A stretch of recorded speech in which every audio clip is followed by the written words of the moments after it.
Bonjour et bienvenue dans l'émission Grandir. Aujourd'hui, nous allons voir comment réagir si votre adolescent consomme du cannabis.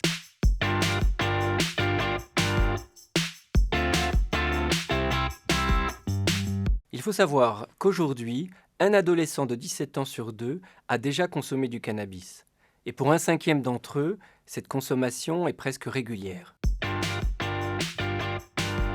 C'est d'éviter de banaliser.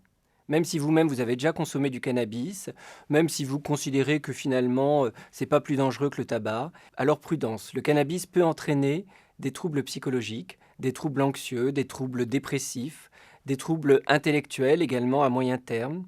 Le cannabis peut entraîner également des accidents de la voie publique, et puis il y a bien sûr les risques légaux. L'autre erreur à éviter, ce serait de coller une étiquette de toxicomane à votre adolescent sous prétexte qu'il a consommé une ou deux fois du cannabis. Il faut savoir que la plupart des consommations de cannabis sont en fait un usage un peu récréatif pour essayer. La plupart des adolescents qui consomment du cannabis ne deviennent pas heureusement des toxicomanes. On évitera de lui coller une étiquette de toxicomane. Pourquoi ? Parce qu'un adolescent en mal d'identité, finalement, pourrait justement adhérer à cette étiquette que vous lui collez. Et puis l'enfermer dans ce rôle de toxicomane, c'est finalement le laisser seul avec sa consommation. Or, un adolescent qui consomme du cannabis est d'abord un adolescent qui a besoin d'être aidé. La troisième chose à éviter, c'est le chantage affectif. C'est de lui dire par exemple mais enfin, si tu m'aimes, tu prendrais pas de cannabis. C'est de pleurer. Pourquoi ? Parce que l'usage de cannabis, c'est aussi passer d'une dépendance à une autre. C'est souvent passer de la dépendance parentale à la dépendance pour un produit. Donc renforcer cet état de dépendance par le chantage affectif risque de renforcer l'usage de cannabis. Enfin, la dernière chose à éviter, c'est de supprimer toute autonomie. Cette réaction trop brutale qui consisterait à l'enfermer à la maison, à lui supprimer tout argent de poche, à lui supprimer toute sortie, à lui supprimer tout loisir jusqu'à ce qu'il arrête de consommer du cannabis, serait contre-productif. Pourquoi ? Parce que justement le cannabis, c'est aussi un moyen qu'a l'adolescent de s'isoler du reste de la famille. C'est une mauvaise manière de s'autonomiser, de s'écarter, de se mettre à l'abri de la famille. Donc, plus vous allez renforcer son maintien à la maison et empêcher les activités extérieures, plus vous renforcerez son sentiment d'isolement et son besoin de consommer du cannabis. La première chose à faire, c'est de vous informer. Vous informer sur les différents moyens de consommation, sur ce que c'est que le cannabis. Vous informer également sur les effets délétères du cannabis.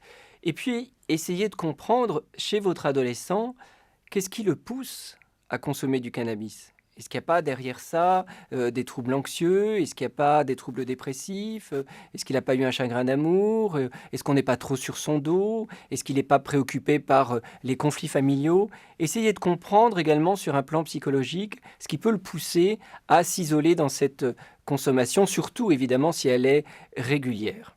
La deuxième chose à faire, c'est d'informer votre adolescent sur le cannabis. Alors bien sûr, il croit tout connaître sur le cannabis sous prétexte qu'il en consomme. Mais est-ce qu'il connaît vraiment tout ? Est-ce qu'il connaît vraiment tous les effets délétères à court terme et à moyen terme ? Est-ce qu'il a vraiment conscience des risques sur le plan légal ? Est-ce qu'il sait que consommer du cannabis risque de le faire arrêter et d'être mis en garde à vue ?